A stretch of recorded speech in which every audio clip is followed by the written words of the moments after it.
I never thought meeting my girlfriend's parents would feel like preparing for a military interrogation, but that's exactly what it was. Emily was terrified her wealthy parents, Charles and Victoria Whitmore, would judge me before I even walked through the door, and she wasn't wrong. I was a mechanic who built a garage business with my own hands, and they were old money aristocrats who believed status was a moral duty. Before I left my tiny apartment, Emily called me in a panic. "Please, Ethan, remember tonight you're in specialized automotive management, not a mechanic." She made me rehearse lines about woodworking to explain the state of my hands. I tried laughing it off, but the truth stung. She was scared they'd reject me for what I was. Still, I loved her, so I agreed to pretend. I put on my only suit, scrubbed my hands raw, and drove my perfectly restored vintage pickup into the countryside where the Whitmore estate sat. Mansions rose out of the hills like monuments to privilege. I felt like an intruder steering my humble truck through a world built for those who never had to worry about greasy fingernails. But then fate, in its strange humor, interfered. On a quiet curve in the road, I saw a magnificent two-tone Rolls-Royce Silver Cloud pulled over, hood up, steam rising. Beside it stood an elegant elderly woman, pearls gleaming, posture queen straight. Something inside me, instinct, pride, maybe foolishness, forced me to stop. Emily's imagined voice in my head begged me to keep driving, but I couldn't. That car needed help, and so did its owner. I asked if I could take a look. She assessed me like she could see straight through the suit to the grease under my skin, then nodded.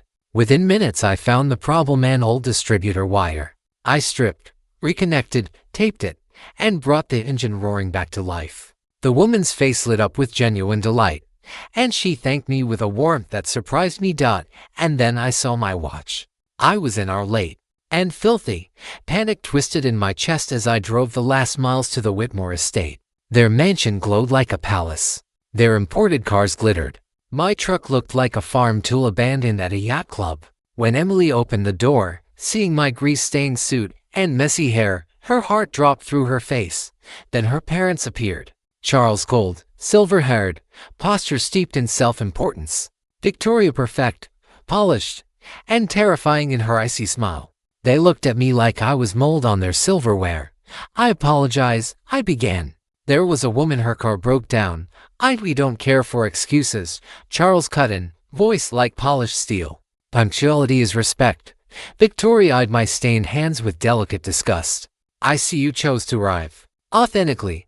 Emily's lips parted in silent apology as her parents dismissed me like a servant. "We'll reschedule," Charles declared, turning away. I felt humiliation burn in my chest. I had never felt so out of place, so unwanted. And then salvation arrived with the purr of a V12. Headlights washed over us. A Rolls-Royce Silver Cloud rolled to a stop behind my truck. A chauffeur opened the door, and out stepped the woman I'd helped. The Whitmores froze. Emily stared. The elegant woman walked straight to me. Then Victoria gasped, voice cracking, "Mother." This wasn't just any woman. This was Agatha Whitmore, the family matriarch, the true power behind the Whitmore name. Agatha ignored her daughter completely. She announced loud enough for the world to hear that I had rescued her when her driver got lost. Charles sputtered. Victoria wilted. Agatha's eyes shone with something fierce and approving as she looked at me. "This man," she declared, "is precisely the kind of character this family claims to value yet rarely displays." And just like that, everything shifted. She took my arm and marched me inside, seating me at her right hand, the place of honor. A butler nearly fainted. Dinner became a theater performance. Agatha asked me about engines, craftsmanship, restoring classics. She didn't treat me like help. She treated me like an expert. Charles tried to insert finance talk. Agatha cut him down without looking at him. Victoria attempted elegance. Agatha compared my work to art and dismissed her pastry import brag like fluffed out by dessert. Emily's eyes glowed with pride, while her parents sat silent. Defeated royalty on their own throne. Then Agatha made the final strike.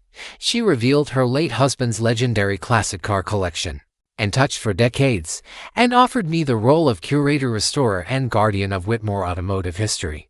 My jaw dropped. Charles looked ready to collapse.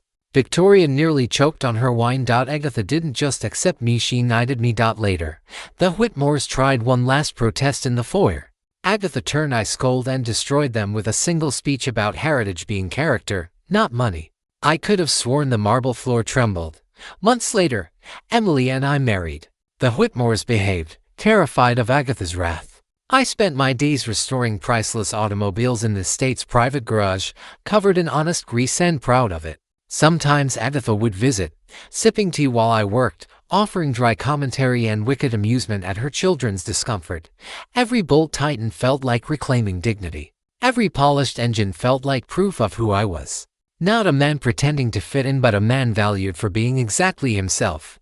One evening, Emily and I cruised a restored '65 Jaguar into the sunset. She held my hand. Wine rushed by.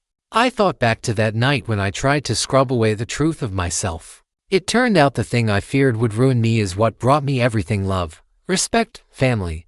All because I stopped for someone in need. And because character, and like wealth, can't be faked.